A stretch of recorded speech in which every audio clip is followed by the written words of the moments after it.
ඉතින් මම මේ පාඩමෙන් සාකච්ඡා කරන්න අද දවසේ පාඩමෙන් සාකච්ඡා කරන්න බලාපොරොත්තු වෙන්නේ බහුවර්ණ ප්‍රශ්න. පසුගිය විභාග බහුවර්ණ ප්‍රශ්න තමයි සාකච්ඡා කරන්න බලාපොරොත්තු වෙන්නේ. 1997 ඉඳලා තමයි මේ ඉලෙක්ට්‍රොනික විද්‍යාව සම්බන්ධ බහුවර්ණ ප්‍රශ්න අපිට තියෙන්නේ.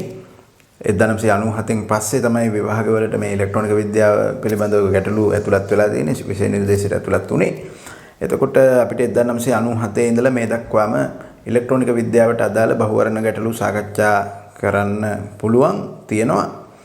මම මේ පාඩමේදී කරන්න බලාපොරොත්තු වෙන්නේ අර්ධ සන්නායක සහ සංදේ දියෝඩ සම්බන්ධයෙන් දීලා තියෙන පසුගිය විභාග බහුවර්ණ ප්‍රශ්න. හොඳයි මම යන්නම් 1997 ප්‍රශ්නයට පළවෙනි ප්‍රශ්නයේ විදියට නිසංග අර්ධ සන්නායකයක් සම්බන්ධයෙන් කර ඇති පහත සඳහන් ප්‍රකාශ සලකා බලන්න. ඉතින් මුලින්ම මේ නිසංග අර්ධ සන්නායකය කියන්නේ මොකක්ද කියලා දැනගන්න ඕන. ළමයි දැනගෙන ඉන්න ඕන අර්ධ සන්නායක ද්‍රව්‍ය කියන්නේ මොනවද කියලා. ඉලෙක්ට්‍රොනික විද්‍යාව සම්පූර්ණයෙන්ම ගොඩනගන්නේ මේ අර්ධ සන්නායක ද්‍රව්‍ය මත. අර්ධ සන්නායක ද්‍රව්‍ය කියලා කියන්නේ ආවර්තිතා වගුවේ 4 වෙනි කාණ්ඩයේ මූලද්‍රව්‍ය සිලිකන්, ජර්මේනියම්, කාබන් වගේ ඒවා. එතකොට බහුලවම භාවිතා කරන්නේ සිලිකන්, ජර්මේනියම් වගේ මූලද්‍රව්‍ය තමයි මේ ඉලෙක්ට්‍රොනික විද්‍යාවේදී. ඉතින් මෙන්න මේවා තමයි අර්ධ සන්නායක ද්‍රව්‍ය කියලා කියන්නේ. ළමයි ඒ පිළිබඳව සිද්ධාන්ත දැනගෙන ඉන්න ඕන. එතකොට නිසංග අර්ධ සන්නායක කියලා කියන්නේ කිසිදු අසුද්ධ ද්‍රව්‍යයකින් මිශ්‍ර වෙලා නැති, මාත්‍රණය වෙලා නැති සංසුද්ධ තත්වයේ තියෙන අර්ධ සන්නායක වලට නිසංග අර්ධ සන්නායක කියලා කියනවා. දැන් අපි ගත්තොත් එimhe සංසුද්ධ සිලිකන් වෙන කිසිම දෙයක් මාත්‍රණය වෙලා නැත්තම්, මිශ්‍ර වෙලා නැත්තම් එතකොට ඒක සංසුද්ධ සිලිකන්. සංසුද්ධ සිලිකන් කියලා කියන්නේ නිසංග අර්ධ සන්නායක ද්‍රව්‍යයක්. සංසුද්ධ ජර්මේනියම් නිසංග අර්ධ සන්නායක. එතකොට සංසුද්ධ තත්වයේ පවතින අර්ධ සන්නායක ද්‍රව්‍යයක් තමයි නිසංග අර්ධ සන්නායකයක් කියලා කියන්නේ. එතකොට අපි සිලිකන්, සංසුද්ධ සිලිකන් ගත්තොත් ඒ සිලිකන් ස්පටිකයක් ඇතුලේ සිලිකන් පරමාණු විතරයි පවතින්න පුළුවන්. ජර්මේනියම් ගත්තොත් එහෙම ජර්මේනියම් ස්පටිකයක් ඇතුලේ ජර්මේනියම් පරමාණු විතරයි තියෙන්න පුළුවන්. එහෙම තියෙනවා නම් විතරයි අපි ඒවට සංසුද්ධ කියලා කියන්නේ. ඒ වගේම නිසංග කියලා කියන්නේ. වෙන මොනවා හරි මූලද්‍රව්‍යයකින් මාත්‍රණය වෙලා තියෙනවා නම් යම්කිසි මූලද්‍රව්‍යයක පරමාණු ওই සිලිකන් ස්පටිකයේ ඇතුළට ගිහිල්ලා තියෙනවා නම්, මිශ්‍ර වෙලා තියෙනවා නම් අපි මේ සිලිකන් ස්පටිකයට තවදුරටත් නිසංග අර්ධ සන්නායක ද්‍රව්‍යයක් කියලා කියන්නේ. හොඳයි. මම ඒ ප්‍රකාශයට යන්නම්. මේ ප්‍රකාශය සලකලා බලන්න කියලා නේද දීලා තියෙන්නේ. ඒ ප්‍රකාශයේ තියෙන උෂ්ණත්වය වැඩි වෙන විට විදුලි සන්නායකතාවය අඩු වේ කියලා. මේ අර්ධ සන්නායක ද්‍රව්‍ය 4 වෙනි කාණ්ඩයේ මූලද්‍රව්‍ය නිසා ඒවේ අවසාන කවචයේ ඉලෙක්ට්‍රෝන 4යි තියෙන්නේ. එතකොට අර්ධ සන්නායක ස්පටික හැදෙන්නේ ඒ ද්‍රව්‍ය ස්පටික හැදෙන්නේ ද්‍රව්‍ය පරමාණු අතර සහ සංයෝජ්‍ය බන්ධන සකස් කර ගැනීම මගින්. ඒ අනුව ඉතා පහළ උෂ්ණත්වයකදී ඒ සියලුම ඉලෙක්ට්‍රෝන මේ සහ සංයෝජ්‍ය බන්ධන වලට සම්බන්ධ වෙලා තියෙන නිසා විද්‍යුතය සන්නයනය කරන වාහක එහෙම සංසුද්ධ අර්ධ සන්නායක ද්‍රව්‍යයක් තුල පවතින්නේ නැහැ. නිසංග අර්ධ සන්නායක ද්‍රව්‍යයක් තුල පවතින්නේ නැහැ. ඒ කියන්නේ නිදහස් ඉලෙක්ට්‍රෝන නැහැ. නමුත් ඒ අර්ධ සන්නායක කැබැල්ලේ උෂ්ණත්වය ඉහළ නංවනකොට අර බන්ධන වලට සහභාගී වෙලා තියෙන ඉලෙක්ට්‍රෝන තාපජ ශක්තිය ලබාගෙන ඒ බන්ධන වලින් ගැලවිලා යනවා. යම් ප්‍රමාණයක් ඉලෙක්ට්‍රෝන ගැලවෙනවා. එහෙම ගැලවෙනකොට ඉලෙක්ට්‍රෝන නිදහස් ඉලෙක්ට්‍රෝන ඇති වෙනවා. ඒ වගේම ඒ ඉලෙක්ට්‍රෝන වෙන් වෙච්ච තැන්වල ඉලෙක්ට්‍රෝන එක හිඟතාවයක් එහෙම නැත්නම් කුහරයක් ඇති වෙනවා. මේ අනුව උෂ්ණත්වය වැඩි වෙනකොට වාහක ඇති වෙනවා සහ වාහක වැඩි වෙනවා. ඒ අනුව සන්නායකතාවය වැඩි වෙනවා. ඉතින් මෙතන දීලා තියෙන උෂ්ණත්වය වැඩි වෙනකොට සන්නායකතාවය අඩු වෙයි කියලා. ඒක වැරදි ප්‍රකාශයක්. සන්නායකතාවය අඩු වෙන්නේ නැහැ. සන්නායකතාවය වැඩි වෙනවා. එහෙනම් මේ ප්‍රශ්නේ 1997 ප්‍රශ්නේ ඒ වැරදි ප්‍රකාශයක්. වැරදි ප්‍රකාශයක්. B ප්‍රශ්නයට B ප්‍රකාශනය ගත්තොත් එහෙම B ප්‍රකාශනයේ තියෙන්නේ උෂ්ණත්වයේ වැඩි වෙන විට නිදහස් ඉලෙක්ට්‍රෝන සංඛ්‍යාවට කුහර සංඛ්‍යාව දරන අනුපාතය නියතව පවතී. උෂ්ණත්වයේ වැඩි වෙන විට නිදහස් ඉලෙක්ට්‍රෝන සංඛ්‍යාවට කුහර සංඛ්‍යාව දරන අනුපාතය නියතව පවතී. දැන් මේ අර්ධසන්නායක සංසුද්ධ අර්ධසන්නායක ද්‍රව්‍යයක් ගත්තම ඊට පහළ උෂ්ණත්වයකදී නිදහස් ඉලෙක්ට්‍රෝනත් නැහැ කුහරත් නැහැ. මම දැන් කලින් පැහැදිලි කළා උෂ්ණත්වය වැඩි කරනකොට නිදහස් ඉලෙක්ට්‍රෝන ඇති වෙනවා ඒ වගේම කුහර ඇති වෙනවා. සෑම නිදහස් ඉලෙක්ට්‍රෝනයකටම කුහරයක් ඇති වෙනවා. නිදහස් ඉලෙක්ට්‍රෝනයක් ඇති වෙද්දී ඒකට කුහරයක් ඇති වෙනවා. ඒ අනුව සංසුද්ධ අර්ධසන්නායක ද්‍රව්‍යයක් තුල එහෙම නැත්නම් නිසංග අර්ධසන්නායක ද්‍රව්‍යයක් තුල ද්‍රව්‍ය ස්පටිකයක් තුල තියෙන නිදහස් ඉලෙක්ට්‍රෝන සංඛ්‍යාවට සමාන කුහර සංඛ්‍යාවක් තියෙනවා. නිදහස් ඉලෙක්ට්‍රෝන සංඛ්‍යාවට සමාන කුහර සංඛ්‍යාවක් තියෙනවා. ඉතින් උෂ්ණත්වය වැඩි කරනකොට නිදහස් ඉලෙක්ට්‍රෝන සංඛ්‍යාව වැඩි වෙනවා. ඊට අනුරූපව කුහර සංඛ්‍යාවත් වැඩි වෙනවා. හැබැයි ඒ නිදහස් ඉලෙක්ට්‍රෝන සංඛ්‍යාව සහ කුහර සංඛ්‍යාව සමාන වෙනවා. ඒ අනුව නිසංග අර්ධසන්නායක ද්‍රව්‍ය කැබැල්ලක් තුල නිදහස් ඉලෙක්ට්‍රෝන සංඛ්‍යාවට කුහර සංඛ්‍යාව දරන අනුපාතය එන්නේ 1:1 කියලා. 1:1 කියලායි එන්නේ. උෂ්ණත්වයේ වැඩි කරනකොට නිදහස් ඉලෙක්ට්‍රෝන සංඛ්‍යාව සහ කුහර සංඛ්‍යාව සමානව වැඩි වෙන හින්දා මේ අනුපාතය වෙනස් වෙන්නේ නැහැ. එහෙනම් දරණ අනුපාතය නියතව පවතී කියන B ප්‍රකාශය නිවැරදි. B ප්‍රකාශය නිවැරදි. ඊළඟට මම යන්නම් මේ C ප්‍රකාශයට. නිදහස් ඉලෙක්ට්‍රෝන සහ කුහර යන දෙවර්ගයේම විද්‍යුත් සන්නායකතාවයට දායක වේ. නිදහස් ඉලෙක්ට්‍රෝන සහ කුහර කියන දෙවර්ගයේම විද්‍යුත් සන්නායකතාවයට දායක වේ කියලා තියෙන්නේ. ඒක හරි. නිදහස් ඉලෙක්ට්‍රෝනත් කුහරත් විද්‍යුත් සන්නායකතාවයට දායක වෙනවා. C ප්‍රකාශය හරි. මේ අනුව නිවැරදි වෙන්නේ B සහ C. B සහ C ප්‍රකාශ තමයි නිවැරදි. B සහ C ප්‍රකාශ නිවැරදි නම් B සහ C ප්‍රකාශ පමණක් සත්‍ය වේ කියලා දීලා තියෙන 4 වෙනි උත්තරේ හරි. එහෙනම් 4 වෙනි පිළිතුර තමයි අපි නිවැරදි පිළිතුර හැටියට ගන්න. හොඳයි මම යනවා 1997ෙම ඊට පස්සේ දීලා තියෙන බහුවර්ණ ප්‍රශ්නය. ප්‍රත්‍යවර්ත ධාරා ජනකයකින් සහ පූර්ණ තරංග ඍජුකාරකයකින් විද්‍යුත් සැපයුමක සුමටනය නොකළ ප්‍රතිදානයේ වෝල්ටීයතාවය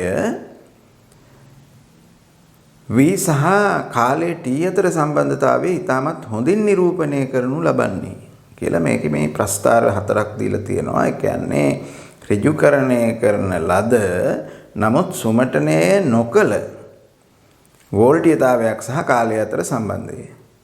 ඉතින් මේ නිපදවන වෝල්ටීයතාවයේ ප්‍රත්‍යවර්ත ධාරා ජනකයකින් නිපදවන්නේ. ඒකට පූර්ණ තරංග ඍජුකාරකයකින් ඍජුකරණය කරනවා. තරංග ඍජුකාරකයකින් යුත් විද්‍යුත් සැපයුමක. ඉතින් මෙහෙමයි එන්නේ ඒක. දැන් අපි දන්නවා මේ ප්‍රත්‍යවර්ත ධාරා ජනකයකින් නිපදවන වෝල්ටීයතා තරංගයේ විචලනය මෙන්න මෙහෙමයි. ප්‍රත්‍යවර්ත ධාරා ජනකයකින් නිපදවන වෝල්ටීයතාවයේ මේ වගේ විචලනය වෙනවා. එතකොට මේක පූර්ණ තරංග ඍජුකාරකයකින් යුක්ත පරිපථයකට යවුවහම ඒ පරිපථයේ පූර්ණ තරංග ඍජුකාරකයක් භාවිතා කරලා ඍජුකරණය කරපුවාම මෙන්න මේ ඍණ අර්ධය මේ විදියට අනිත් අතට හැරෙන එක තමයි සිද්ධ වෙන්නේ. ඍණ අර්ධය ධන පැත්තට එන පූර්ණ තරංග ඍජුකාරකයකින් ඍජුකරණය කරපුවාම ඍණාර්ධයේ ධන පැත්තට හැරෙනවා. ඒක හරවලා දෙන එක තමයි සිද්ධ වෙන්නේ. ඊට වඩා දෙයක් සිද්ධ වෙන්නේ නැහැ. ඉතින් ඒ නිසා මේ තුන්වෙනි පිළිතුර තමයි මේකට නිවැරදි පිළිතුර. තුන්වෙනි පිළිතුර.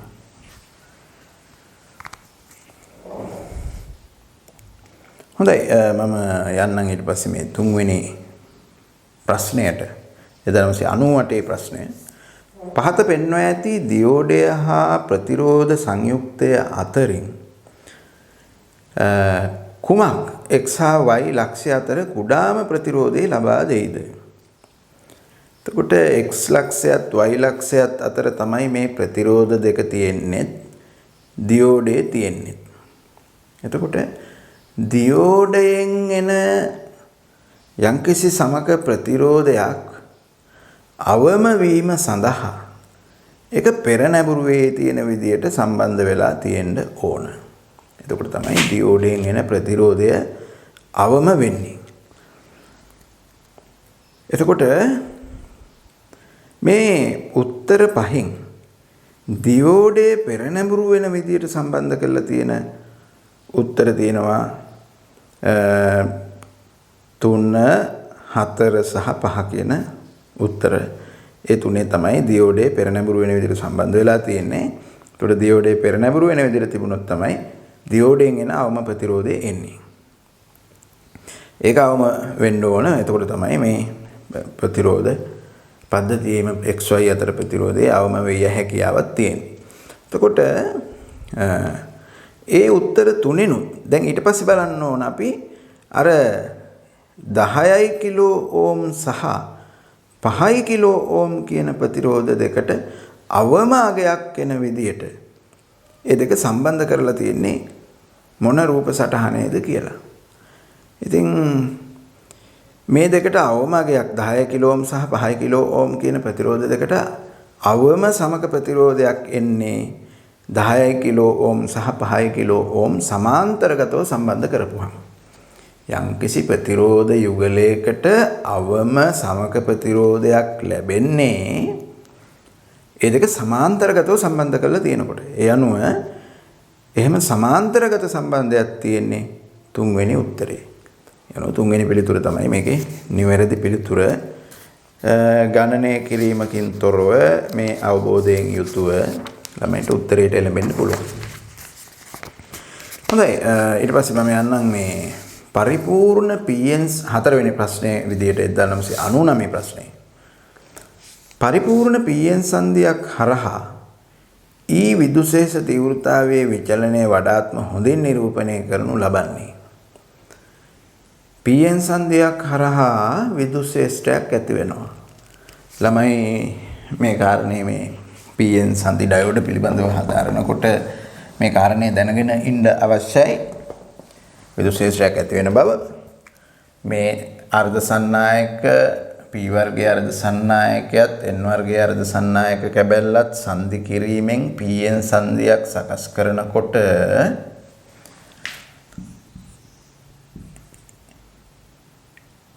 ඒ සංදිය අසල ඇති වෙනවා ආයත ප්‍රදේශයක්.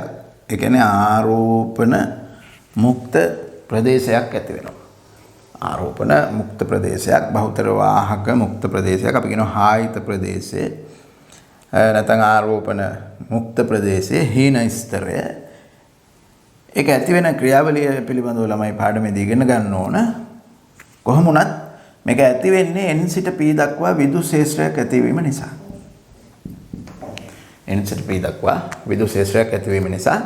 එතකොට N සිට P දෙසට මේ සංදිය හරහා මේ පටු ප්‍රදේශයේ තුල ඇති කරන විදුශේෂ්ත්‍රය අපි සලකනවා නියත විදුශේෂ්ත්‍රයක් කියලා. ඒකාකාර විදුශේෂ්ත්‍රයක්. N සිට P දෙසට ඒකාකාර විදුශේෂ්ත්‍රයක් තමයි ඇති වෙන්නේ. එතකොට මේ සංදියෙන් දෙපැත්ත අපි ගත්තොත් එහෙම ඒ විදුශේෂ්ත්‍රය N කොටස තුල යම්කිසි ප්‍රමාණයක් භාගයක් පිහිටනවා. විදුශේෂ්ත්‍රයේ භාගයක් N ප්‍රදේශය තුල පිහිටනවා. මුළුමනින්ම n ප්‍රදේශයේ නෙමෙයි n ප්‍රදේශයට අයිති කොටස තුල මෙන්න මේ ටිකේ ඊට පස්සේ ඉතුරු කොටස මෙන්න මෙහෙම p ප්‍රදේශය තුල පිහිටනවා. එතකොට p ප්‍රදේශයෙන් සිට p දෙසට ඇති වෙන මේ විද්‍යුත් ක්ෂේත්‍රය යම් ප්‍රමාණයක් n වලින් පටන් ගන්නවා. n වල සංධි අසල ප්‍රදේශයෙන් පටන් අරගෙන p වල සංධි අසල ප්‍රදේශයෙන් අවසන් කරනවා. ඒ අනුව සංධිය දෙපස තමයි මේක පැතිරලා තියෙන්නේ. ඒක නියත විද්‍යුත් ක්ෂේත්‍රයක් හැටියට අපිට සලකන්න පුළුවන් මේ පරිපූර්ණ pn සංධියක් සඳහා. ඒ අනුව මේ n කොටස තුල තියෙන විද්‍යුත් ක්ෂේත්‍රයම තමයි p කොටස තුලත් තියෙන. ඒක වෙනස් වීමක් සිද්ධ වෙන්නේ නැහැ. එකම අතට තියෙන්නේ එකම විශාලත්වයෙන් යුක්තව තියෙන. ඒ නිසා n සිට p දෙසට සංධිය හරහා තියෙන මේ විද්‍යුත් ක්ෂේත්‍රය නියත විද්‍යුත් ක්ෂේත්‍රයක් විය යුතුයි. එතකොට එහෙම නියත විද්‍යුත් ක්ෂේත්‍රයක් නිරූපණය කරලා තියෙන්නේ මේ තුන්වෙනි පිළිතුරේ. ඒ නිසා නිවැරදි පිළිතුර විදිහට අපි ගන්නේ තුන්වෙනි පිළිතුර. ඒ කියන්නේ මේ තුන්වෙනි ප්‍රස්තාරය තමයි අපි නිවැරදි පිළිතුර හැටියට මේකට ගන්නෙ. හොඳයි ඊට පස්සේ මම ගන්නම් මේ පස්වෙනි ප්‍රශ්නයේ හැටියට 2000 ප්‍රශ්නය. pn සංධියක් සඳහා කර ඇති පහත ප්‍රකාශ සලකා බලන්න. pn සංධියක් පිළිබඳව කරලා තියෙන මේ ප්‍රකාශ සලකලා බලන්න කියලායි කියන්නේ.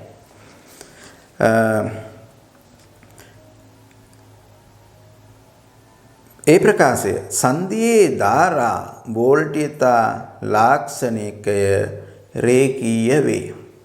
ඒ කියන්නේ Vi ලාක්ෂණිකය pn සංධිය හරහා Vi ලාක්ෂණිකය කියලා කියන්නේ pn සංධිය හරහා යොදලා තියෙන විභවාන්තරයට අනුව සංධිය හරහා ගමන් කරන ධාරාව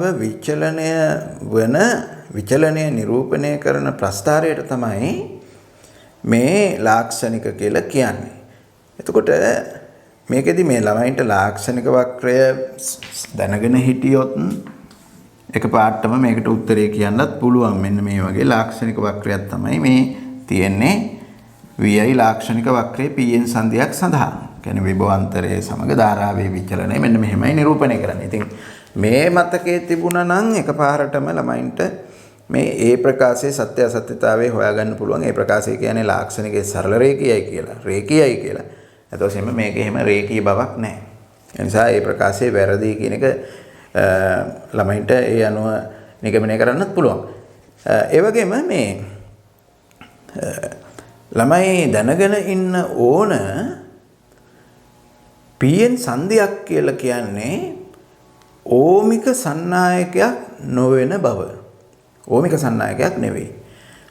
ඒ කියන්නේ ඕම් නියමයට අනුව ධාරාව සහ විභවාන්තරයේ විචලනයක් සිද්ධ වෙන්නේ නැහැ. ඕම් නියමයට අනුකූලව නෙමෙයි ධාරාව සහ විභවාන්තර විචලනය සිද්ධ වෙන්නේ. ඕම් නියමයට අනුකූලව ධාරා සහ විභවාන්තර විචලනය සිද්ධ වෙනවා නම් එතන V සහ I අතර සම්බන්ධය එන්න ඕන සරල රේඛීයව. ඉතින් මේ pn සංධිය කියන එක ඕමික සන්නායකයක් නොවන නිසා මේ විචලනය සිද්ධ වෙන්නේ සරල රේඛීයව නෙමෙයි කියන එක ඒ අනුව තේරුම් ගන්නත් පුළුවන්. ඉතින් ඒ අනුව ගත්තොත් ඒ ප්‍රකාශය නිවැරදි ප්‍රකාශයක් නෙමෙයි. ඒක වැරදි ප්‍රකාශයක්. ඒ වැරදි.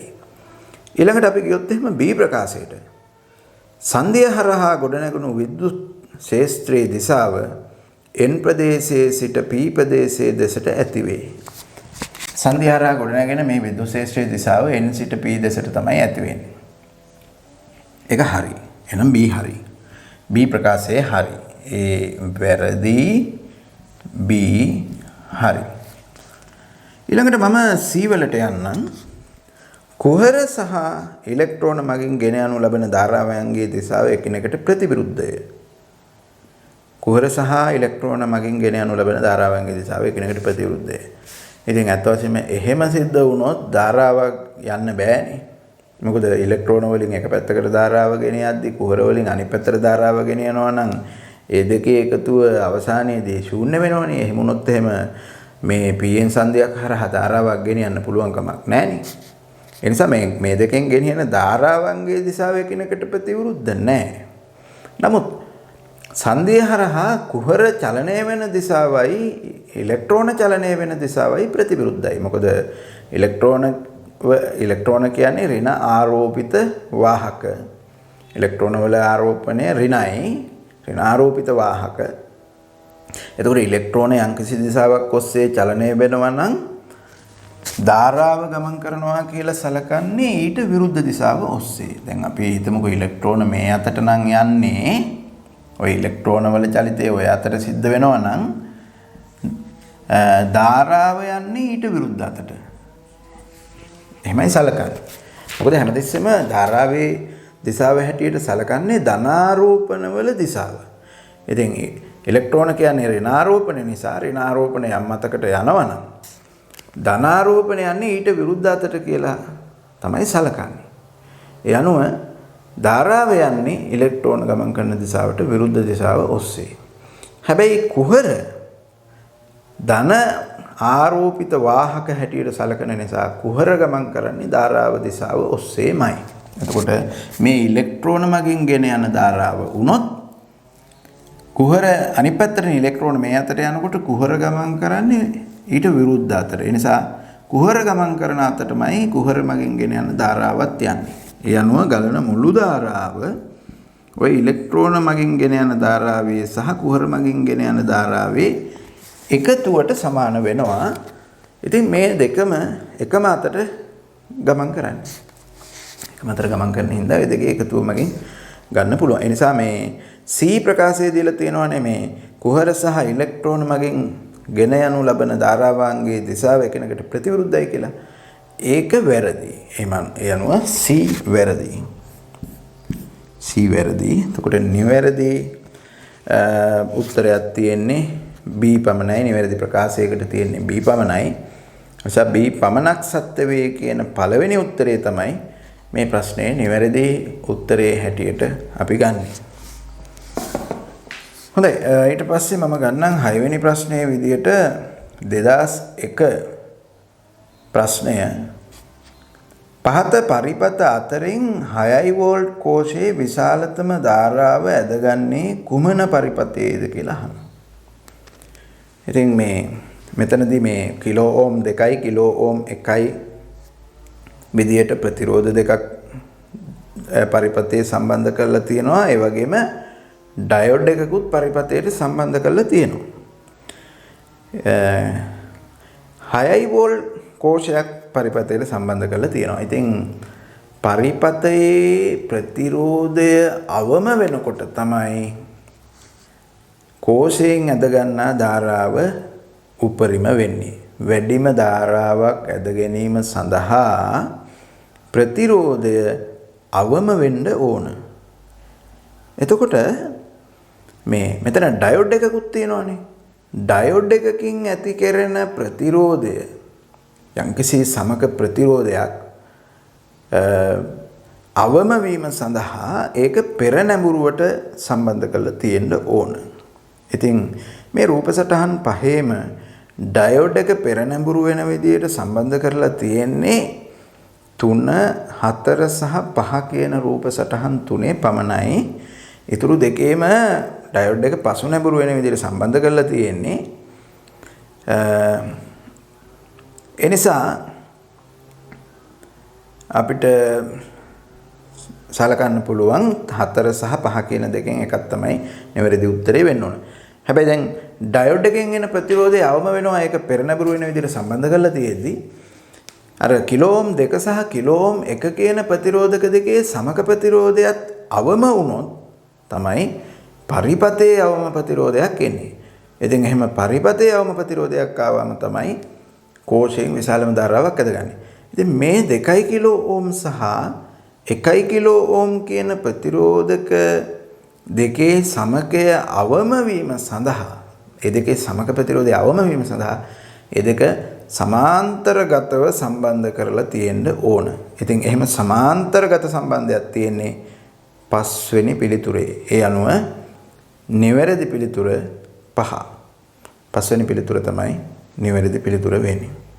හොඳයි, මම ගන්නම් මේ 2001 තුනේ ප්‍රශ්නය 7 වෙනි ප්‍රශ්නේ විදිහට මේ ඒක දීලා තියෙනවා මෙහෙම ඒ පරිපතේ ඇති සිලිකන් දියෝඩ සඳහා IV ලාක්ෂණිකයේ B රූප සටහනේ දක්වා ඇත 6 වෝල්ට් කෝෂයේ අභ්‍යන්තර ප්‍රතිරෝධය නොගිනිය හැක කියලා.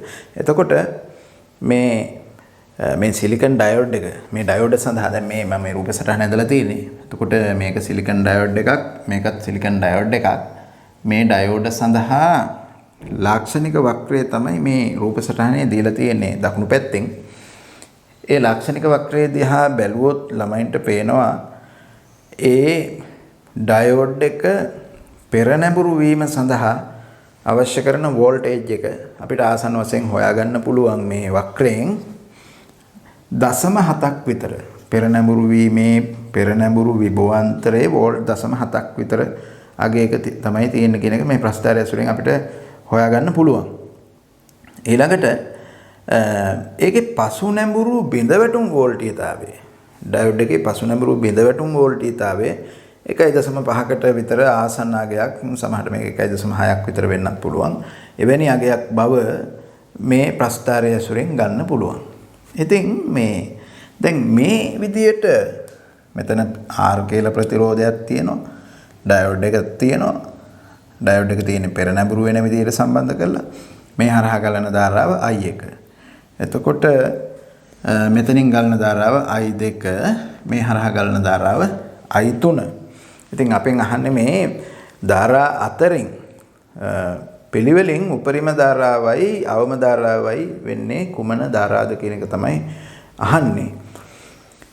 ඉතින් අපි බලමු මෙන්න මේ ප්‍රතිරෝධය සහ ඩයෝඩ් එක කියන දෙකම හරහා යෙදිලා තියෙන විභව අන්තරය වෝල්ට් 6යි. මෙන්න මේ වෝල්ට් 6 මේ හරහා යෙදෙනවා. මොකද අපි ගත්තොත් මෙතන බිඳුවයි වෝල්ට් කියලා මෙතනටත් බිඳුව එනවා මෙතනටත් බිඳුව එනවා මෙතනටත් බිඳුව එනවා. ඒක ඔක්කොම සන්නායකයකින් සම්බන්ධ කරලා තියෙන්නේ. මේ පැත්ත 6යි වෝල්ට් කියලා ගත්තොත් මෙතනටත් 6 එනවා මෙතනටත් 6 එනවා මෙතනටත් 6 එනවා. ඒ අනුව මේ ප්‍රතිරෝධය සහ ඩයෝඩ් එක අතර විභවාන්තරයත් වෝල්ට් 6යි. මේ 2R ප්‍රතිරෝධය හරහා විභවාන්තරයත් වෝල්ට් 6යි. මෙතන මේ R ප්‍රතිරෝධය සහ ඩයෝඩ් එක හරහා එන මුළු විභවාන්තරයත් වෝල්ට් 6යි. සමාන විභවාන්තර තමයි ඒ හැම එකක් හරහාම ඇති වෙන්නේ. දැන් අපි බලමු ඒ විභවාන්තර නිසා ඇති වෙන ධාරාව. දැන් මෙතනදී මේක පෙරනැඹුරු අවස්ථාවේ තියෙනවා. ඩයෝඩ් එක පෙරනැඹුරු අවස්ථාවේ තියෙන්නේ 0.7 වෝල්ට් විතර විභවාන්තරයක් තමයි.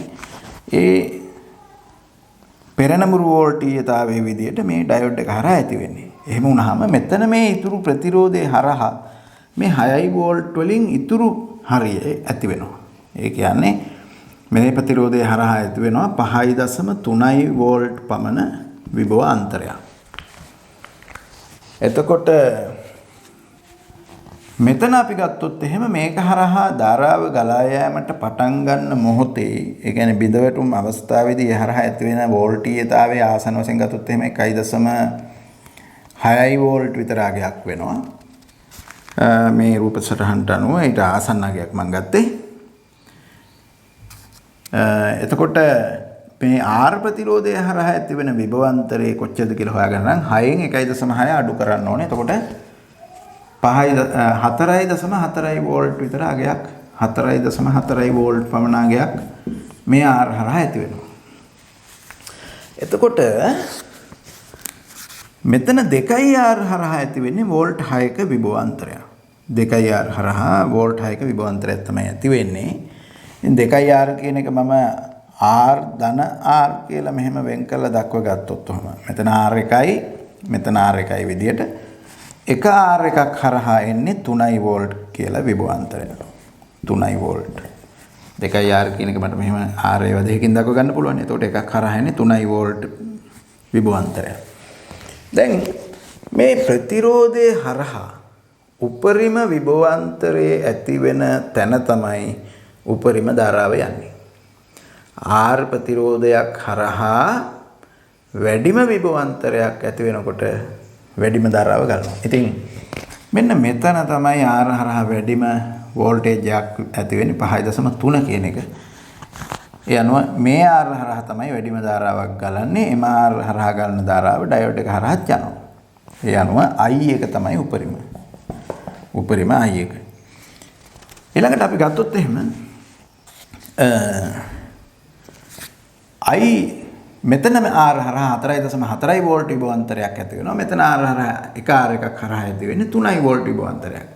ඒ නිසා අවම ධාරාව මෙතනදී ගත්ත સિદ્ધාන්තයට අනුකූලවම මෙතෙන්දී ගත්තොත් එහෙම අවම ධාරාව යන්නේ අඩුම විභවාන්තරයක් ඇති වෙන ප්‍රතිරෝධය හරහා.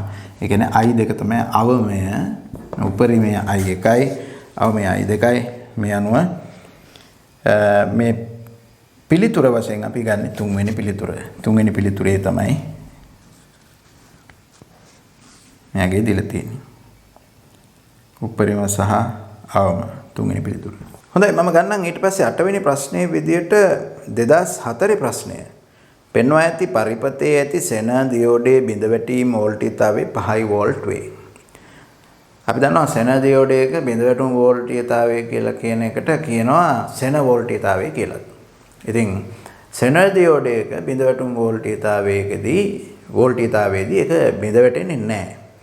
බිඳ නොවැටි ඒ හරහා ඒ ධාරාව ගලා යන විදිහට තමයි ඒ සෙන ඩයෝඩේ සකස් කරලා තියෙන්නේ. යම් කිසි ධාරා පරාසයක් තුල බිඳ වැටීමකින් තොරව බිඳ වැටුම් වෝල්ටීයතාවයේදී ධාරාව ගමන් කළ හැකි වන පරිදි තමයි සෙන ඩයෝඩේ සකස් කරලා තියෙන්නේ. ඒ නිසා මෙතනදී අපි සෙන ඩයෝඩේ බිඳ වැටීමක් ගැන කතා කරන්න අවශ්‍ය නැහැ. බිඳ වැටුම් වෝල්ටීයතාවය 5 වෝල්ට් කියලා දුන්නට ඒ බිඳ වැටුම් වෝල්ටීයතාවයේදී ඒක ක්‍රියා කරනවා කියලා ගත්තාම හරි. ඒ වගේම බිඳ වැටුම් වෝල්ටීයතාවයටපත් වුණාට පස්සේ ඒක ඊට වඩා වැඩි වෙන්නේ නැහැ හරහා වෝල්ටීයතාවය.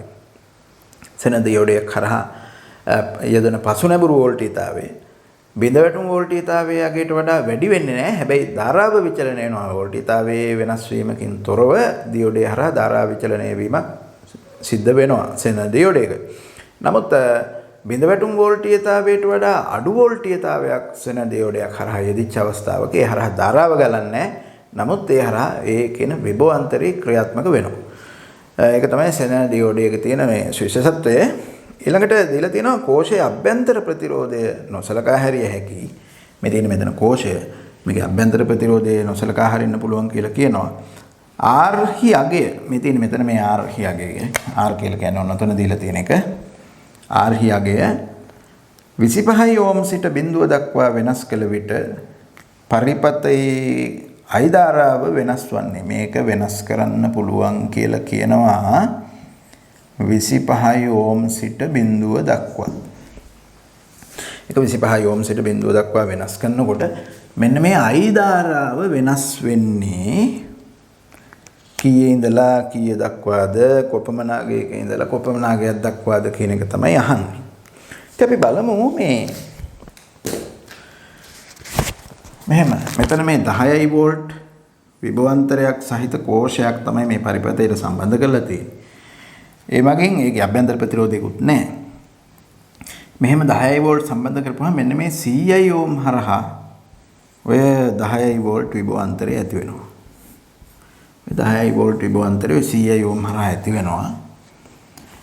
ඒ වගේම මේ 25 ඕම් ඒ වගේම මෙතන මේ තියෙන විචල්්‍ය ප්‍රතිරෝධකය සහ සෙන ඩයෝඩ් එක සහ 50 ඕම් කියන මේ සංයුක්තය හරහත් මේ 10 වෝල්ට් විභවාන්තරය ඇති වෙනවා. ඉතින් මේ අපි අහන්නේ මේ පරිපතයේ ගලන ධාරාව I වලගේ වෙනස් වෙන්නේ කොහොමද කියන එක.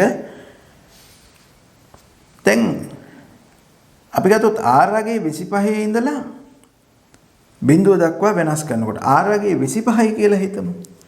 R සමානයි 25යි කියලා ගත්තොත් R සමානයි 25යි කියලා ගත්තොත් මෙතන 25යි මෙතන 25යි ඒ 25 දෙක සමගය 50ක් වෙනවා. එතකොට මෙතන සමගය එතකොට 50ක් වෙනවා.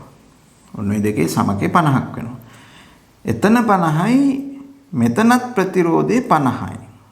මේක පසු නැඹුරුවට සම්බන්ධ කරලා තියෙන්නේ. එතකොට 50යි 50යි 100ක් වෙනවා.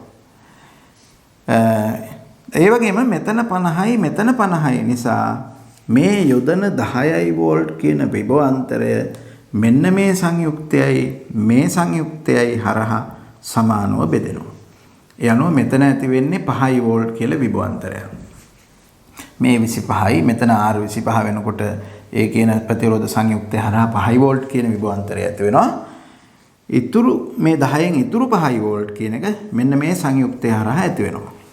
එතකොට මේ සංයුක්තය හරහා 5යි වෝල්ට් විභවාන්තරයක් ඇති වුනහම ඒක සමාන වෙනවනේ සෙන ඩයෝඩ් එකේ සෙන වෝල්ටීයතාවයට බෙදවැටුම් වෝල්ටීයතාවයට. එතකොට සෙන ඩයෝඩ් එක හරහා ධාරාව ගලනවා. සෙන ඩයෝඩ් එක හරහා ධාරාව ගලනවා. ඒකත් ඒ ක්‍රියාකාරී අවස්ථාවට ඒකපත් වෙනවා. ඒ කියන්නේ ඒකේ අර පසු නැඹුරු බිඳවැටුම් අවස්ථාවට ඒකපත් වෙනවා. ඒ හරහා ධාරාව ගලනවා. මෙතන උණු ධාරාව ගලනවා. මෙහෙමත් ධාරාව ගලනවා.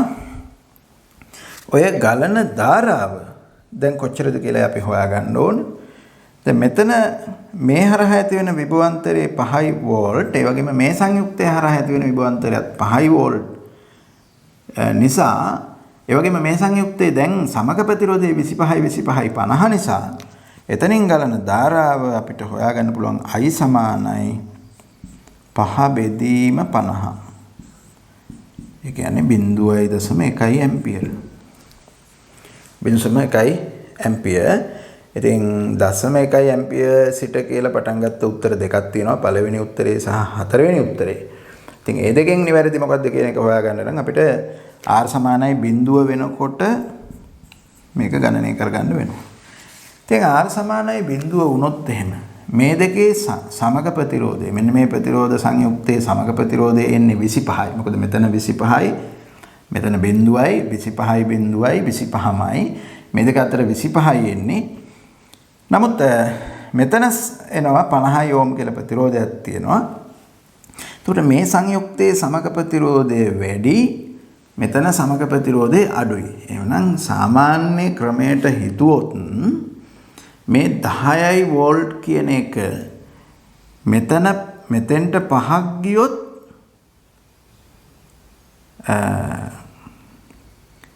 දැන් මේ 10යි වෝල්ට් කියන එක මේ සංයුක්තය සහ මේ සංයුක්තය හරහා සමානව බෙදෙන්නේ නැහැ. සාමාන්‍යයෙන් හිතුවොත් මේ සංයුක්තය හරහා වැඩියෙන් එන්න ඕන කියලානේ අපිට හිතෙන්නේ. ඒ කියන්නේ කලින් 5යි ආවට දැන් එන්න ඕන. දැන් මෙතන සමග ප්‍රතිරෝධය අඩුයි, මෙතන සමග ප්‍රතිරෝධය වැඩි.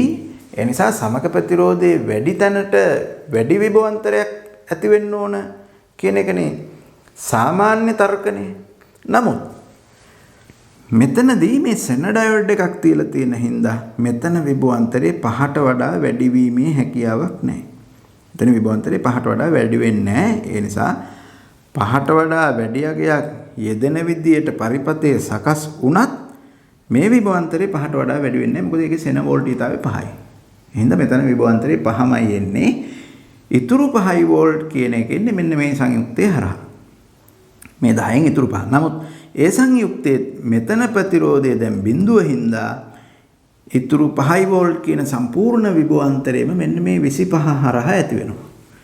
ඒ 25 හරහා සම්පූර්ණ විභවාන්තරයම ඇති වෙනවා. එතකොට ධාරාව අපිට හොයන්න පුළුවන් මේ 25 හරහා 5යි වෝල්ට් විභවාන්තරයක් ඇති වෙන හින්දා 5 බෙදීම 25 කියලා එනවා. එතන විභවාන්තරය බෙදීම ප්‍රතිරෝධය කියලා එනවා. එතන ධාරාව 0.2 ඇම්පියර් කියලා එනවා. මේ අනුව I අගයේ R අගයේ 25 සිට 0 දක්වා වෙනස් වෙනකොට පරිපථය තුලින් ගලන ධාරාවේ අගය I වල අගය 0.1 ඇම්පියර් සිට 0.2 ඇම්පියර් දක්වා තමයි වෙනස් වෙන්නේ. ඉතින් මේ උත්තරේ දීලා තියෙන්නේ මේ අගයන් දීලා තියෙන්නේ 4 වෙනි පිළිතුරේ. යනවා 4 වෙනි පිළිතුර තමයි නිවැරදි පිළිතුර හැටියට අපි ගන්නෙ. හොඳයි මම ඊට පස්සේ යන්නම් 9 වෙනි ප්‍රශ්නයට 2005 ප්‍රශ්නය 9 වෙනි ප්‍රශ්නය බහුවර්ණ ප්‍රශ්නය. ඒක තියෙනවා පෙන්වා ඇති පරිපතේ ඇති දියෝඩේ පෙරනැමුරු ප්‍රතිරෝධය ශූන්‍ය වන අතර එහි පසුකුළු වෝල්ටීයතාවය 75 වෝල්ට් වේ. ඒ කියන්නේ පෙරනැඹුරු වීම පෙරනැඹුරු ප්‍රතිරෝධය ශූන්‍යයි. ඒ කියන්නේ පෙරනැඹුරු වෙච්ච ගමන්ම ඒ හරහා ධාරාව ගලනවා. පෙරනැඹුරු විදියට වෝල්ටීයතාවය සැපෙුණාම ඒක හරහා ධාරාව ගලනවා. හැබැයි පසුකුළු වෝල්ටීයතාවය කියන්නේ ඔය පසු නැඹුරු බිඳ වැටුම් වෝල්ටීයතාවය.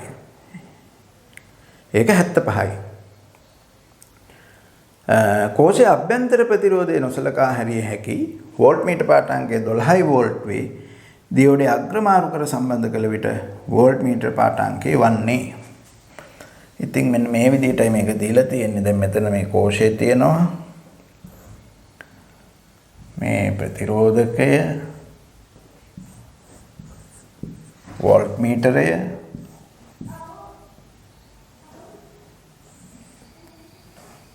ඩයෝඩ් එක 2 ඕම් ප්‍රතිරෝධයක් තියෙනවා මෙතන. මේක 2 ඕම්. තවත් 2 ඕම් ප්‍රතිරෝධයක් තියෙනවා. 2 ඕම් ප්‍රතිරෝධයක් තියෙනවා මේ. එතකොට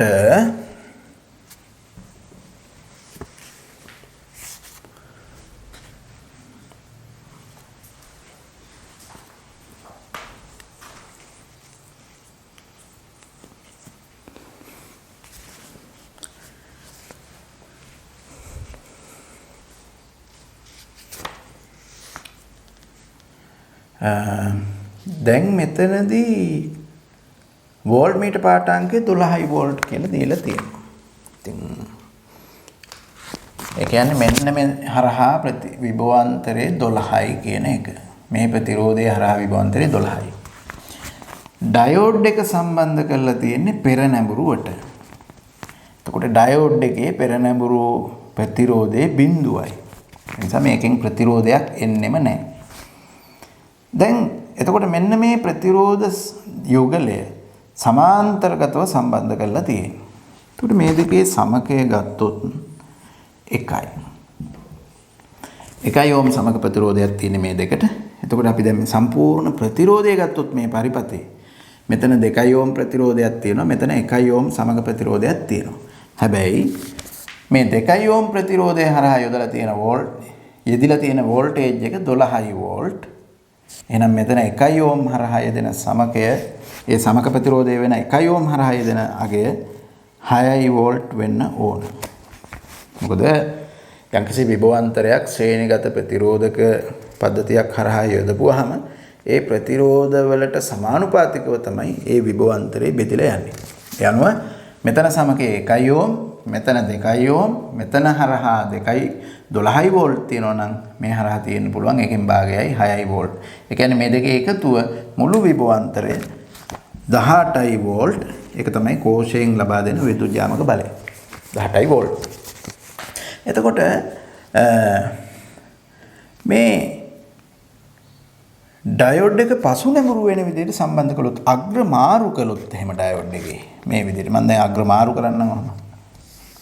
අග්‍ර මාරු කළොත් අග්‍ර මේ විදිහට මාරු කළොත් ඒ කියන්නේ පසු නැඹුරු වෙන විදිහට මේක සම්බන්ධ කළොත් ඔහම. පසු නැඹුරු වෙන විදිහට සම්බන්ධ කළොත් එහෙම මේකේ පසුකුළු වෝල්ටීයතාවය 75 වෝල්ට් නේ. නමුත් මේ කෝෂයෙන් ලබා දෙන්න පුළුවන් උපරිම වෝල්ටේජ් එක 18 වෝල්ට්. ඒ හින්දා කිසිම විදියකින් මේක බිඳ වැටුම් අවස්ථාවටපත් වෙන්නේ නැහැ. 75 වෝල්ට් වෝල්ටේජ් එකක් පසු නැඹුරුවේදී ලබා දුන්නොත් විතරයි ඩයෝඩ් එක බිඳ වැටුම් අවස්ථාවටපත් වෙන්නේ. එහෙම වුණොත් විතරයි ඒ තුලින් ධාරාවක් ගලන්නේ. නමුත් මේ 75 වෝල්ට් කියන එක මේ 18ට වඩා ගොඩක් ලොකු වගයක් නිසා කිසිසේත්ම ඩයෝඩ් එක අර බිඳ වැටුම් අවස්ථාවටපත් වෙන්නේ නැහැ. කියන්නේ ඩයෝඩ් එක තුලින් ධාරාවක් ගලන්නේ නැහැ. ඩයෝඩ් එක මෙතෙන්දි පෙන්වන්නේ අපරිමිත ප්‍රතිරෝධයක්. ඩයෝඩ් එක මෙතෙන්දි පෙන්වන්නේ අපරිමිත ප්‍රතිරෝධයක්. ඒ නිසා එතනින් ධාරාව ගලන්නේ නැහැ. ඒ නිසා පරිපතේ ධාරාව ගලන්නේ මෙන්න මෙහෙම. මෙහෙමයි ධාරාව ගලන්නේ.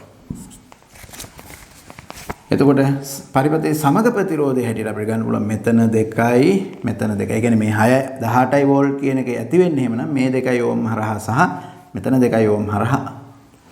ඒ අනුව 18 කියන එක සමානව බෙදෙනවා මෙතන මේ 2 ඕම් සහ මේ 2 ඕම් අතරේ. එතකොට 18 සමානව බෙදුනහම 9යි වෝල්ට් කියලා එන්නේ. මෙතන 9යි වෝල්ට් විභවාන්තරයක් ඇති වෙනවා.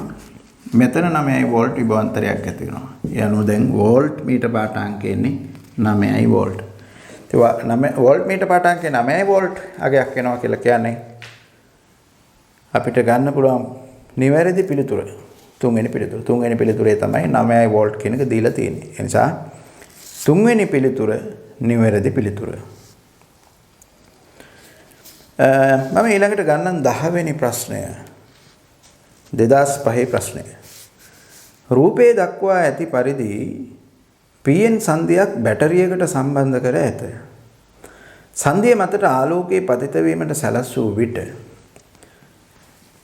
පොටෝන අවශෝෂණය නිසා ඉලෙක්ට්‍රෝන සිදුරු යුගල ඇතිවේ. පතන ආලෝකය නිසා පරිපථයේ හටගන්නා ධාරාව.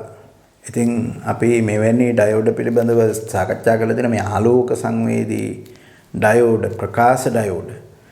එතකොට මේ ප්‍රකාශ ඩයෝඩයක සංදිය අසලට ආලෝකයේ පතනය වෙන්න සලස්සපුවම ඒ ආලෝකයේ පොටෝන වල තියෙන ශක්තිය ඒ සංදිය අසල තියෙන බන්ධන වලට සහභාගී වෙලා තියෙන ඉලෙක්ට්‍රෝන මගින් අවශෝෂණය කරගෙන ඒ ඉලෙක්ට්‍රෝනේ බන්ධන වලින් ගැලවෙනවා. බන්ධන වලින් ගැලවෙලා ඉලෙක්ට්‍රෝන සහ කුහර යුගල ඇති වෙනවා. මෙන්න මේ ඉලෙක්ට්‍රෝන සහ කුහර යුගල මගින් පසු නැඹුරු ධාරාවක් ගලනවා. දැන් මෙතනදී මේ රූප සටහනේ පෙන්වලා තියෙන විදිහට PN සංදිය සම්බන්ධ කරලා තියෙන්නේ පසු නැඹුරු අවස්ථාවට. එතකොට පසු නැඹුරු අවස්ථාවේදී ඒ PN සංදියේ තියෙන වාහක වලින් ධාරාවක් ගලාගෙන යන්නේ නැහැ. නමුත් සංදිය අසලට පතනය වෙන ආලෝකය නිසා ඇති වෙන වාහක වලින් පසු නැඹුරු ධාරාවක් ගලාගෙන යනවා. ඉතින් ඒක තමයි ප්‍රකාශ ඩයෝඩ් එකක සිද්ධ වෙන්නේ. ඉතින් ඒ ඉලෙක්ට්‍රෝන සහ කුහර යුගල ඇති වෙනවා කියලා කියන්නේ. ඒ වගේම පතන ආලෝකය නිසා පරිපථයේ හටගන්නා ධාරාව සම්බන්ධයෙන් තමයි මේ ප්‍රකාශ පහක් දීලා තියෙන්නේ. ඊට පස්සේ මේ පතන ආලෝකය නිසා පරිපථයේ හටගන්න ධාරාව N සිට P දෙසට නැත්තම් ඔය මේ පසු නැඹුරු ධාරාවක් හැටියට තමයි ගලන්නේ. N සිට P දෙසටයි ඒ ධාරාව ගලන්නේ. මොකද මෙතන පසු නැඹුරු විභවාන්තරයන්නේ දීලා තියෙන්නේ. ඒ විභවාන්තරයේ මගින් තමයි ධාරාව ගෙන යන්නේ. ඒ විභවාන්තරයේ මගින් ධාරාව ගෙන යාමට අවශ්‍ය කරන වාහක ටික තමයි අර ආලෝකයේ පතනය වීම මගින් ලබා දෙන්නේ. ඒ අනුව පසු නැඹුරු ධාරාව ඔය කියන ආලෝකයේ පතනය වීම නිසා ඇති වෙන වාහක නිසා ඇති කරන ධාරාව ගලන්නේ N සිට P දෙසට. පසු නැඹුරු ධාරාවක් විදිහට තමයි ගලන්නේ. ඉතින් මේකේ දීලා තියෙන පළවෙනි ප්‍රකාශනයේ N සිට P දිශාව දක්වා චලිත වන ඉලෙක්ට්‍රෝන මගින් හා ඊට විරුද්ධ දිශාවට චලිත වන සිදුරු මගින් ඇතිවේ. දැන් ධාරාව ගලන්නේ N සිට P දෙසටනේ. ධාරාව ගලන්න ඕනේ N සිට P දෙසට. N සිට P දෙසට ධාරාව ගලනවා කියලා කියන්නේ ධනාරෝපණ යන්නේ N සිට P දෙසට. ධනාරෝපණ N සිට P දෙසට යනවා කියලා කියන්නේ ඉලෙක්ට්‍රෝන යන්නේ P සිට N දෙසට. ඉලෙක්ට්‍රෝන P සිට N දෙසට යනවා. කුහර N සිට P දෙසට යනවා. ඒ අනුව තමයි N සිට P දෙසට මේ පසු නැඹුරු ධාරාව ගලන්නේ. එහෙමනම් පළවෙනි ප්‍රකාශයේ මේක කියන්නේ ඊට විරුද්ධ විදියකට N සිට P දක්වා ඉලෙක්ට්‍රෝන ගමන් කරනවා කියලා කියන්නේ. ඒක වැරදි. ඒක පළවෙනි ප්‍රකාශනේ වැරදි. දෙවෙනි ප්‍රකාශය ගත්තොත් P සිට N දක්වා චලිත වෙන ඉලෙක්ට්‍රෝන මගින් හා ඊට විරුද්ධ දිශාවට චලිත වෙන සිදුරු මගින් ඇති වේ. P සිට N දක්වා තමයි ඉලෙක්ට්‍රෝන චලනය වෙන්න ඕන. මොකද ධාරාව N සිට P දෙසට යනවා නම් ඉලෙක්ට්‍රෝන P සිට N දෙසට යන්න ඕන. ඒතර ඉලෙක්ට්‍රෝන P සිට N දෙසට යනවා නම් කුහර යන්නේ N සිට P දෙසට. එතකොට එහෙම කියලා තියෙන මේ දෙවෙනි ප්‍රකාශය හරි. එහෙනම් දෙවෙනි පිළිතුර තමයි අපි නිවැරදි පිළිතුර හැටියට ගන්නේ. ඊට පස්සේ අපිට අවශ්‍ය වෙන්නේ නැහැ 3 4 5 පරීක්ෂා කරලා බලන්න උත්තරේ හම්බ වෙච්ච හින්දා. ඊළඟට මම යන්නම් 11 වෙනි ප්‍රශ්නයේ විදිහට 2006 ප්‍රශ්නයට මේ රූප සටහනක් දීලා තියෙනවා. රූප සටහන පිළිබඳව අවධානය යොමු කරන්න.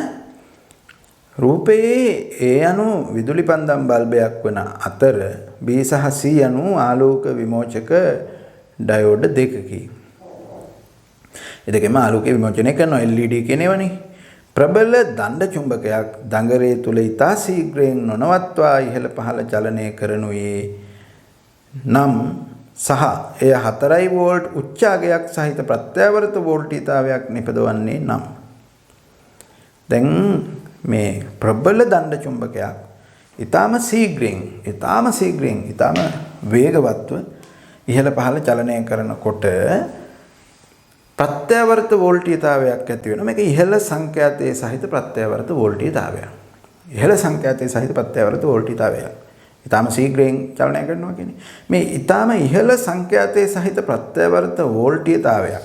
මෙන්න මේ වගේ එතකොට අපිට මේක තරංගයක දැක්කොත් එහෙම ඔන්නෝම අපිට දක්වන්න පුළුවන්. මෙහෙම. ඊටා වේගයෙන්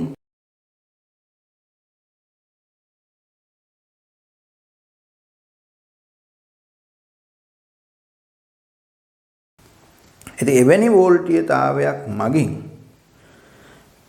පුළුවන්කම තියනවා මේ LED සහ බල්බ දැල්වන්න.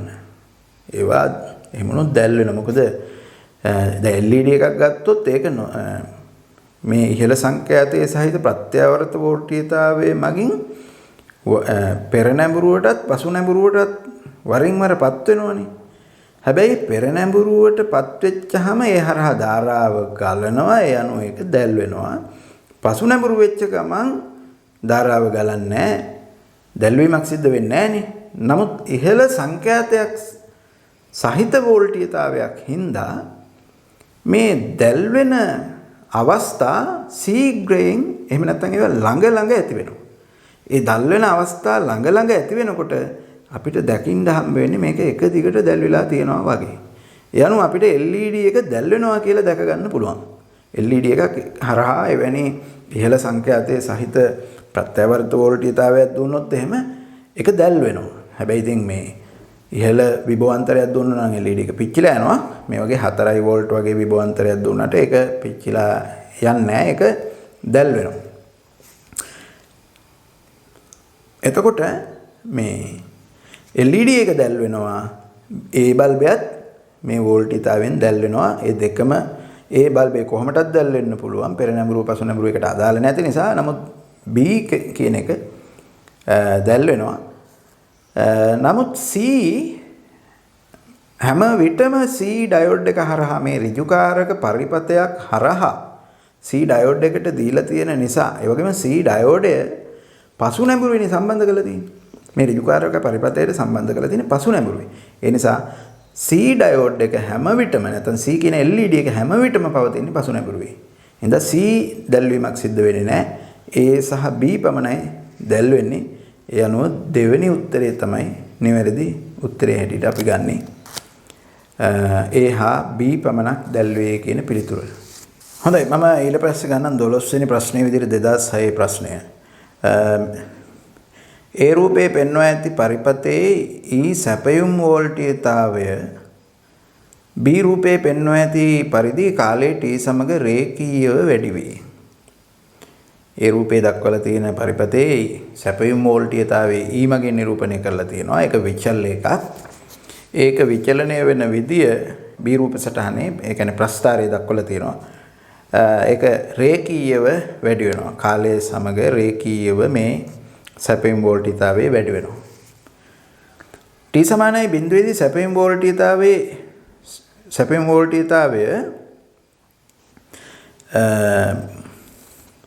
සෙන වෝල්ටීයතාවයේ ඉක්මවා යයි කියලායි මෙතන එන්න ඕන. T සමානයි බිඳුවේ T සමානයි T නෝට් හිදී.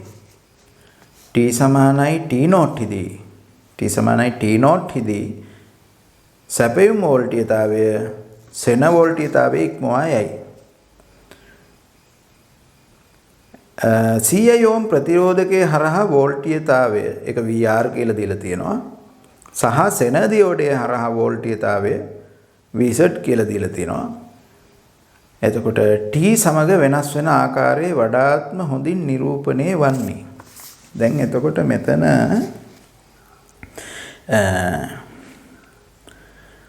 මේ සෙන ඩයෝඩ් එක සහ 100 ඕම් කියන ප්‍රතිරෝධය ශ්‍රේණිගතව සම්බන්ධ කරලා තියෙන්නේ. ඒ වගේම සෙනඩයොඩ් එක සම්බන්ධ කරලා තියෙන්නේ පසු නැඹුරුයි. මොකද සෙනඩයොඩ් සාමාන්‍යයෙන් පරිපථවල භාවිතා කරන්නේ පසු නැඹුරු අවස්ථාවේක. පසු නැඹුරු අවස්ථාවේදී තමයි භාවිතයට ගන්නෙ. සෙනඩයොඩ් එක කියලා කියන්නේ පසු නැඹුරු අවස්ථාවේදී භාවිතයට ගන්න ඩයොඩ් එක. එතකොට මේ සෙන වෝල්ටීයතාවයට මේ ඩයොඩ් එකපත් වුනහම තමයි ඩයොඩ් එක හරහා ධාරාවක් ගලා යන්න පටන් ගන්නෙ. ඒක සෙන වෝල්ටීයතාවයටපත් වෙන්න කලින් ඩයොඩ් එක හරහා ධාරාවක් ගලා යamak සිද්ධ වෙන්නේ නැහැ. ඉතින් අපි මෙතන ගත්තොත් එහෙම මේ E කියන සැපයුම් වෝල්ටීයතාවයේ බිඳුවේ ඉඳලානේ ක්‍රමයෙන් වැඩි වෙන්නේ. බිඳුවේ ඉඳලා ක්‍රමයෙන් වැඩි වෙනකොට ඒක T0 කාලයක් ගත වුණාට පස්සේ තමයි ඒකගේ සෙන වෝල්ටීයතාවයටපත් වෙන්නේ. ඉතින් සෙන වෝල්ටීයතාවයටපත් වෙන තුරු සෙන ඩයොඩ් එක හරහා ධාරාවක් ගලා යන්නේ නැහැ. ඉතින් සෙන ඩයොඩ් එක හරහා ධාරාව ගලා යන්නේ නැත්නම් පරිපථය හරහා ධාරාව ගලා යෑමක් සිද්ධ වෙන්නේ නැහැ මෙතනදී. ඒ කියන්නේ CI ඕම් ප්‍රතිරෝධකය හරහා ධාරාවක් ගලා යන්නේත් නැහැ. එහෙනම් T0 වෙන තුරු කාලය T සමානයි T0 වෙන තුරු පරිපථය හරහා ධාරාවක් ගලන්නේ නැහැ. හැබැයි අර සැපයුම් වෝල්ටීයතාවය බිඳුවේ ඉඳලා මේ දීලා තියෙන විදිහට වැඩි වෙනවා. ඉතින් පරිපථය හරහා ධාරාව ගලන්නේ නැති නිසා ප්‍රතිරෝධය හරහා විභවාන්තරය දෙන්නෙත් නැහැ. දැන් සැපයුම් වෝල්ටීයතාවය E කියන එක වැඩි වුණාට ටික ටික ප්‍රතිරෝධය හරහා විභවාන්තරයක් ඇති වෙන්නේ නැහැ. මොකද ප්‍රතිරෝධය හරහා ධාරාවක් ගලන්නේ නැහැනේ. එහෙමනම් ඒ ඇති වෙන විභවාන්තරය නැත්නම් සැපයුම් වෝල්ටීයතාවය මගින් පරිපථය හරහා යෙදෙන විභවාන්තරය මුළුමනින්ම ආරම්භයේදී සෙන ඩයොඩ් එක හරහා පමණයි ඇති වෙන්නේ. සෙන ඩයොඩ් එක හරහා ඇති වෙන්නේ. මොකද ප්‍රතිරෝධයක් හරහා විභවාන්තරයක් ඇති වෙන නම් ඒ තුලින් ධාරාවක් ගලන්න ඕන. ඉතින් මුලදී ධාරාව ගලන්නේ නැති නිසා ප්‍රතිරෝධය හරහා විභවාන්තරය ඇති වෙන්නේ නැහැ. ඇති වෙන විභවාන්තරය මුළුමනින්ම සෙන ඩයොඩ් එක හරහා ඇති වෙන්නේ. ඒ කියන්නේ කාලය T0 වන තුරු සැපයුම් වෝල්ටීයතාවය මගින් ඇති කරන විභවාන්තරය සෙන ඩයොඩ් එක හරහා පමණයි ඇති වෙන්නේ. ප්‍රතිරෝධය හරහා විභවාන්තරයක් ඇති වෙන්නේ නැහැ. ප්‍රතිරෝධය හරහා එම කාලය තුල ඇති වෙන විභවාන්තරය බිඳුවයි.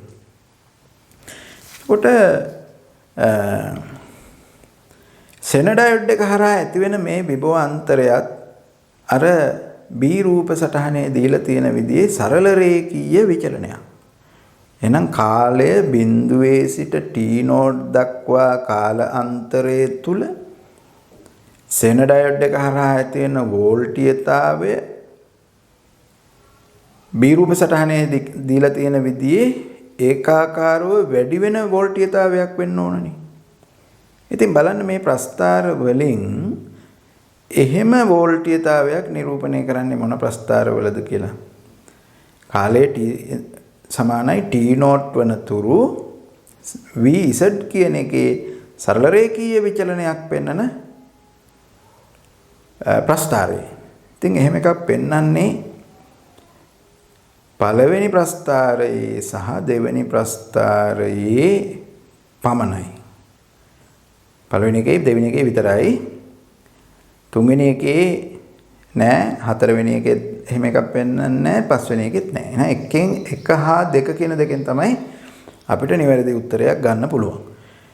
හොඳයි.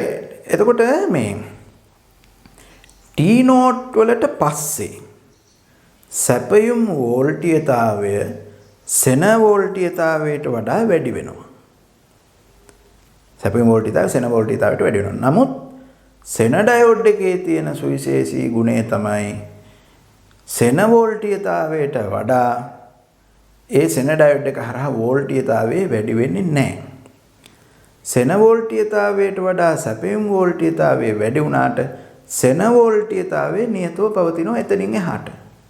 එතකොට සැපයුම් වෝල්ටීයතාවයේ වැඩි වෙන ප්‍රමාණය සෙන වෝල්ටීයතාවයට වඩා වැඩි වෙන ප්‍රමාණය ඊළඟට ප්‍රතිරෝධය හරහා ඇති වෙනවා. ප්‍රතිරෝධය හරහා වෙනකොට එහෙම විභවාන්තරයක් ඇති වෙන්නත් පුළුවන්. මොකද දැන් ධාරාව ගලන්න පටන් ගන්නවා. සෙන ඩයොඩ් එක සෙන වෝල්ටීයතාවයටපත් වුණාට පස්සේ ඩයොඩ් එක හරහා ධාරාව ගලන්න පටන් ගන්නවා. ඒ අනුව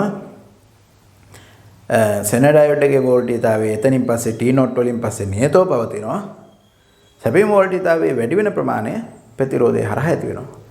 ඉතින් එවැනි T නෝට් වලින් පස්සේ සෙන වෝල්ටීයතාවයේ නියත බව දක්වලා තියෙන්නේ දෙවෙනි ප්‍රස්ථාරයේ පමණයි. ඒක ඒ අනුවම වුණත් අපිට දෙවෙනි පිළිතුර නිවැරදි පිළිතුර කියලා තෝරගන්න පුළුවන්. හැබැයි අපි ඒකේ අර ප්‍රතිරෝධය හරහා විභවාන්තරයේ විචලනයේ ප්‍රස්ථාරය බැලුවොත් එහෙම ඒකත් දෙවෙනි ප්‍රස්ථාරයේ ක්‍රමයට තමයි සිද්ධ වෙන්නේ. මොකද කාලේ T නෝට් වලින් පස්සේ තමයි CI ඕම් ප්‍රතිරෝධය හරහා විභවාන්තරය වෙනස් වෙන්න පටන් ගන්නෙ. ඒ හරහා විභවාන්තරයක් ඇති වෙන්න පටන් ගන්නෙ. මොකද එතනින් පස්සේ තමයි පරිපථයේ ධාරාවක් ගලා යෑම ආරම්භ කරන්නේ. ඉතින් එතනින් පස්සේ ඒ CI ඕම් ප්‍රතිරෝධය හරහා විභවාන්තරේ ඕම් නියමයට අනුකූලව විචලනය වෙන හින්දා සරල රේඛාවකින් දක්වලා තියෙනවා. ඉතින් ඒකත් නිවැරදිවම දක්වලා තියෙන්නේ මේ දෙවෙනි රූප සටහනේ නැත්නම් දෙවෙනි ප්‍රස්ථාරේ. ඒ අනුව නිවැරදි පිළිතුර හැටියට අපි ගන්නෙ දෙවෙනි ප්‍රස්ථාරේ.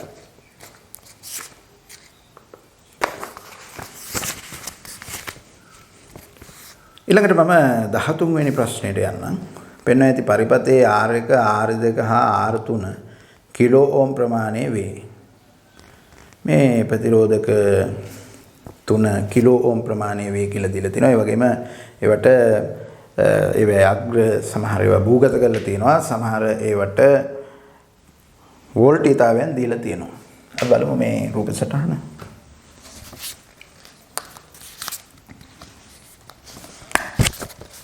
මේ ඩයෝඩ් කීපේම මේ විදිහට එකම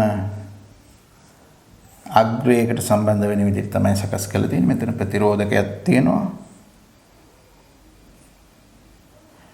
මේ ඩයෝඩ් එක, ඒ ඩයෝඩ් එකේ මේ පැත්තට ඍණ 3 වෝල්ට් විභවාන්තරය සපයලා තියෙන්නේ.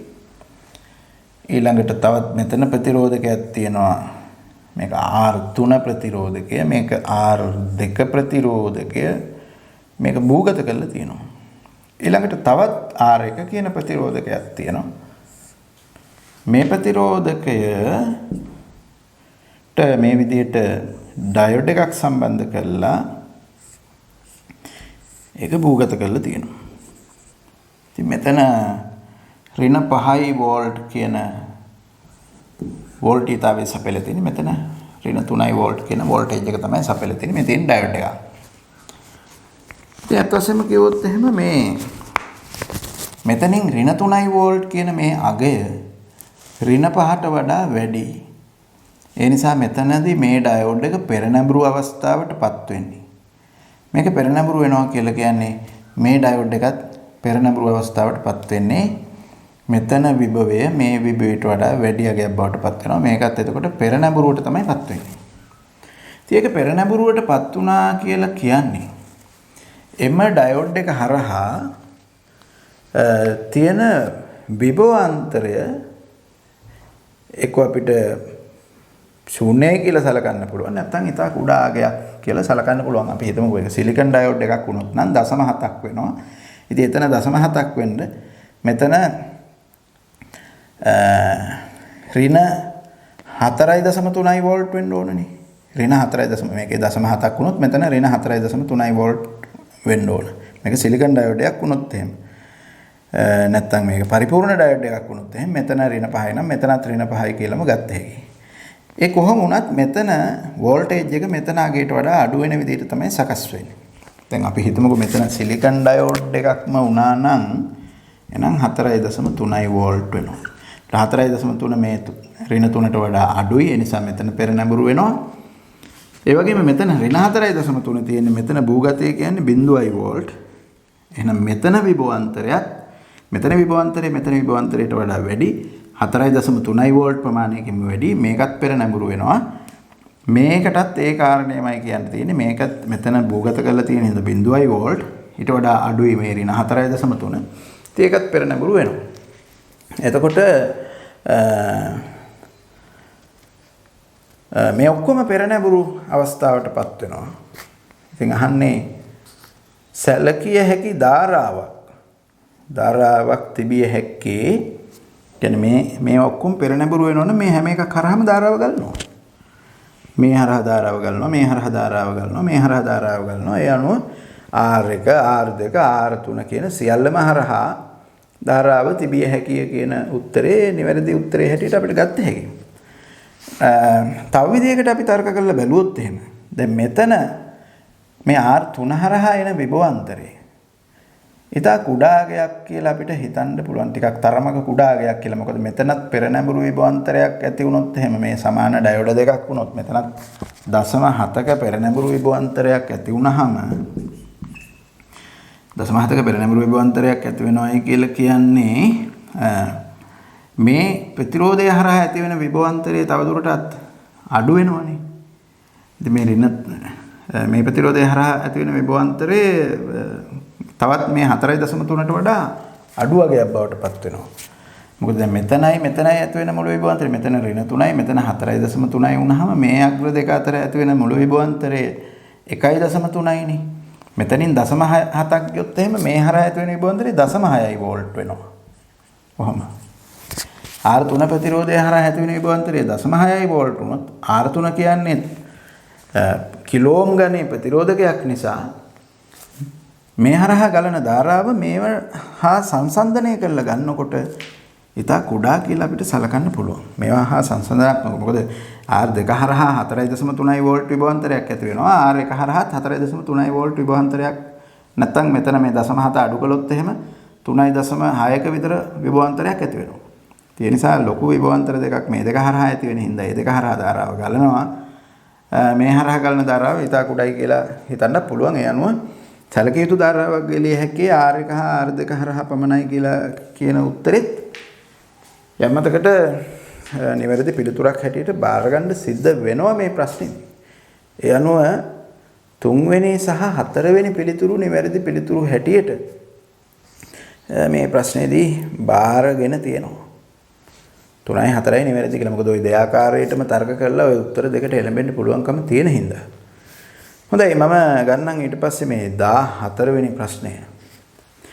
රූපයේ පෙන්වා ඇති දියෝඩේ පෙරනැඹුරු කිරීමට අවශ්‍ය වෝල්ටීයතාවය 0.7 වෝල්ට් නම් බැටරියෙන් ඇද ගන්නා ධාරාව I වන්නේ. මේ ඩයෝඩ් එක පෙරනැඹුරු කරන්න අවශ්‍ය කරන වෝල්ටේජ් එක 0.7යි නම් මේක මේ බැටරියෙන් ඇද ගන්න ධාරාව කොච්චරද කියලා තමයි මේ ප්‍රශ්නය අහන්නේ.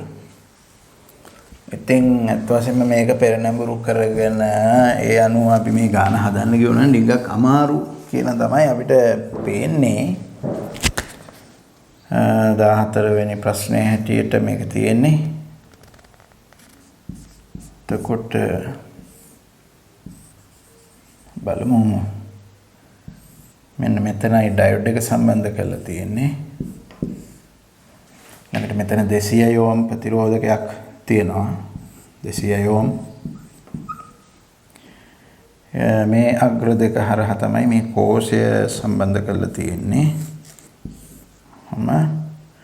අභ්‍යන්තර ප්‍රතිරෝධයේ 0යි හැබැයි 6යි වෝල්ට් විභවාන්තරයක් මේ කෝෂය මගින් ලැබෙනවා. මෙන්න මෙතන 1200යි ඕම්. මේක 10යි. ඉතින් අපිට දීලා තියෙන්නේ මේ ඩයෝඩ් එක පෙරනැඹුරු කිරීම සඳහා අවශ්‍ය කරන විභවාන්තරය 0.7යි කියලා. නමුත් දැන් බලමු අපි මෙතන 6යි වෝල්ට් විභවාන්තරයක් තියෙනවා. ඉතින් මේ පැත්තේ වෝල්ටේජ් එක අපි 6යි කියලා හිතුවොත් මේ පැත්ත 0යි වෝල්ට් මේ පැත්ත 6යි කියලා හිතුවොත් මෙතන 6 වෙනකොට මෙතෙන්ටත් 6 එනවා.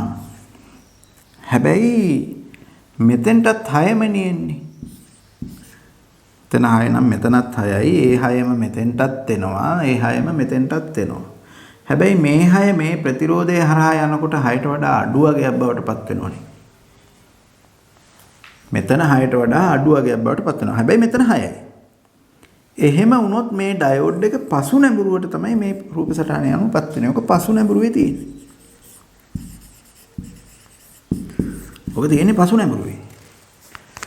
ඩයෝඩ් එක පසු නැඹුරු අවස්ථාවේ තියෙන්නේ. ඉතින් ඩයෝඩ් එක පසු නැඹුරුවටපත් වෙනවා කියලා කියන්නේ ඩයෝඩ් එක හරහා ධාරාවක් ගැලීමක් සිද්ධ වෙන්නේ නැහැ. එතකොට ධාරාව ගලන්නේ මෙන්න මෙහෙම 1000 ඕම් 200 ඕම් හරහා තමයි ධාරාව ගලන්නේ. එතකොට අපි මේ පරිපථයේ ඒ අනුව ගත්තොත් එහෙම අපිට මෙන්න මෙවැනි තත්වයකට ඔකපත් වෙනවා. මේක 1000යි මේක 200යි මෙතන 1200යි. මෙතනින් තමයි 6යි වෝල්ට් කියන එක දීලා තියෙන්නේ.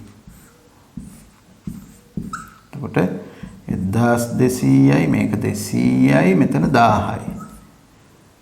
එතකොට 200යි 1000යි ශ්‍රේණිගතයි. ඒ දෙක එකතු කරපුවාම 1200යි. ඒ 1200යි මේ 1200යි සමාන්තරගතයි. ඒ දෙකේ සමගය 600යි. යොදලා තියෙන විභවාන්තරයේ වෝල්ට් 6යි. එහෙනම් ගලන ධාරාව 6 බෙදීම 600. 6 බෙදීම 600 1 බෙදීම 100යි කියලා එන්නේ. ඒ කියන්නේ දශම බිඳුවයි දශම 0.01 ඇම්පියර් කියලා එනවා. ඒ කියන්නේ මිලි ඇම්පියර් කරන්න නම් 1000න් ගුණ කරන්න ඕනේ. එතකොට 10යි මිලි ඇම්පියර් කියන උත්තරේ තමයි නිවැරදි උත්තරේ. කියන්නේ තුන්වෙනි පිළිතුර නිවැරදි පිළිතුර. අපිට ඇත්තටම මේක මෙහෙම උත්තරේ ගන්න පුළුවන් උනේ මේ ඩයොඩ් එක අයින් කරගන්න පුළුවන් වෙච්ච හින්දා. ඉතින් ඩයොඩ් එක එතනින් අයින් කරගන්න බැරි වුණා නම් ওই ගාන සෑහෙන්න අමාරු ගානක් බවට පත් වෙනවා. මම ඊළඟට යන්නම් මේ 15 වෙනි ප්‍රශ්නයට. පෙන්වා ඇති පරිපථයේ D අණු සිලිකන් දියෝඩයකි. වෝල්ටීයතා ප්‍රභවය මගින් V විචල්්‍ය වෝල්ටීයතාවයක් සපයයි. පහත පෙන්වා ඇති කුමන වක්‍රය මගින් V සමග I වෙනස් වන ආකාරයේ වඩාත්ම හොඳින් නිරූපණය කරයිද?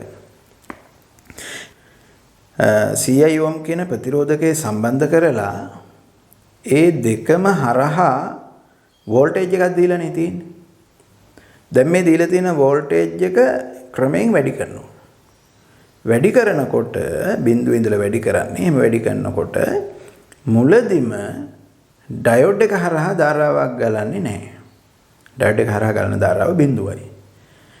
එතකොට ඒ කාලය තුල ප්‍රතිරෝධය හරහා පමණයි ධාරාව ගලන්නේ.